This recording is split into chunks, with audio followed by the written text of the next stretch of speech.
1 Kings 2. David's charge to Solomon. When the time drew near for David to die, he gave a charge to Solomon his son. I am about to go the way of all the earth, he said. So be strong, act like a man, and observe what the Lord your God requires. Walk in obedience to him, and keep his decrees and commands, his laws and regulations, as written in the law of Moses. Do this so that you may prosper in all you do and wherever you go, and that the Lord may keep his promise to me. If your descendants watch how they live, and if they walk faithfully before me with all their heart and soul, you will never fail to have a successor on the throne of Israel. Now you yourself know what Joab son of Zeruiah did to me, what he did to the two commanders of Israel's armies, Abner son of Nen, Amasa son of Jether. He killed them, shedding their blood in peacetime as if in battle, and with that blood he stained the belt around his waist and the sandals on his feet. Deal with him according to your wisdom, but do not let his gray head go down to the grave in peace.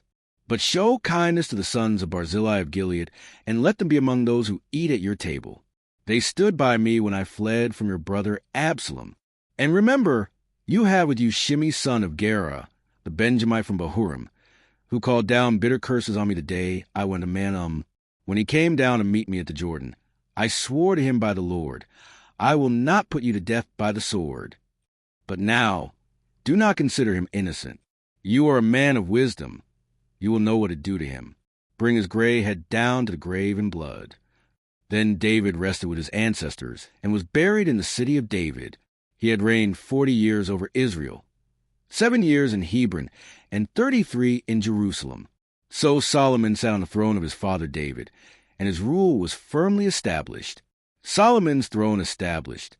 Now Adonijah, the son of Haggith, went to Bathsheba, Solomon's mother. Bathsheba asked him, "Do you come peacefully?" He answered, "Yes, peacefully." Then he added, "I have something to say to you." "You may say it," she replied. "As you know," he said, "the kingdom was mine. All Israel looked to me as their king. But things changed, and the kingdom has gone to my brother, for it has come to him from the Lord. Now I have one request to make of you. Do not refuse me." "You may make it," she said. So he continued, "Please ask King Solomon, he will not refuse you, to give me Abishag the Shunammite as my wife." "Very well," Bathsheba replied, "I will speak to the king for you." When Bathsheba went to King Solomon to speak to him for Adonijah, the king stood up to meet her, bowed down to her, and sat down on his throne.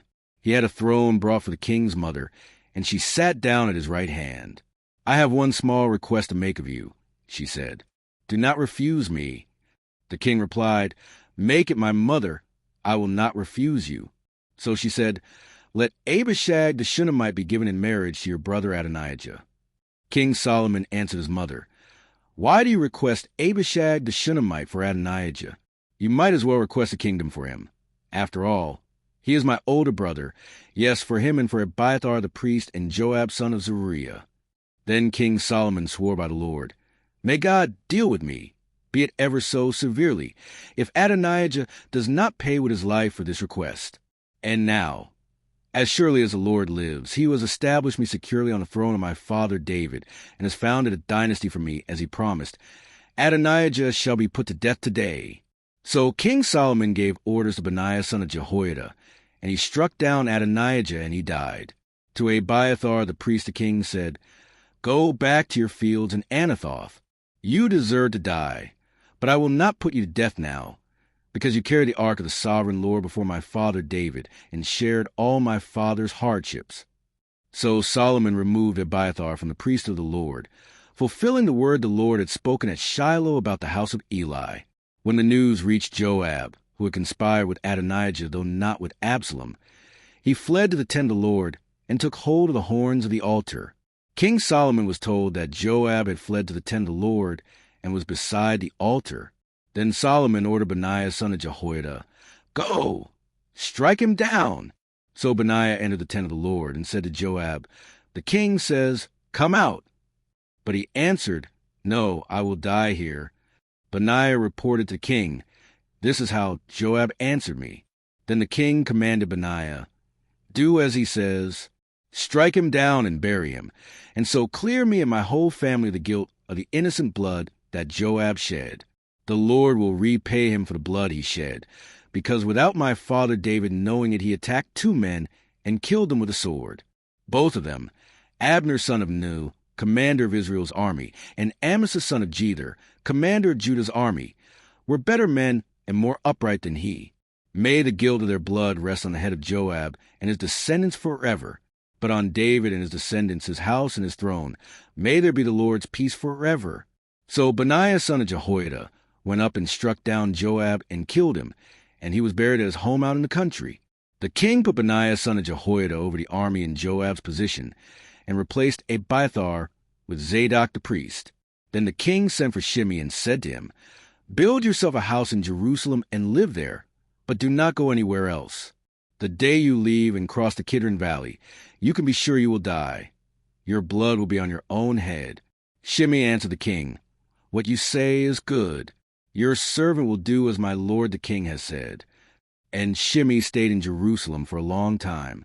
But 3 years later, 2 of Shimei's slaves ran off to Achish son of Maacah, king of Gath, and Shimei was told, "Your slaves are in Gath." At this, he saddled his donkey and went to Achish at Gath in search of slaves. So Shimei went away and brought the slaves back from Gath. When Solomon was told that Shimei had gone from Jerusalem to Gath and had returned, the king summoned Shimei and said to him, "Did I not make you swear by the Lord and warn you? On the day you leave to go anywhere else, you can be sure you will die? At that time you said to me, 'What you say is good. I will obey.' Why then did you not keep your oath to the Lord and obey the command I gave you?" The king also said to Shimei, "You know in your heart all the wrong you did to my father David. Now the Lord will repay you for your wrongdoing. But King Solomon will be blessed, and David's throne will remain secure before the Lord forever." Then the king gave the order to Benaiah son of Jehoiada, and he went out and struck Shimei down, and he died. The kingdom was now established in Solomon's hands.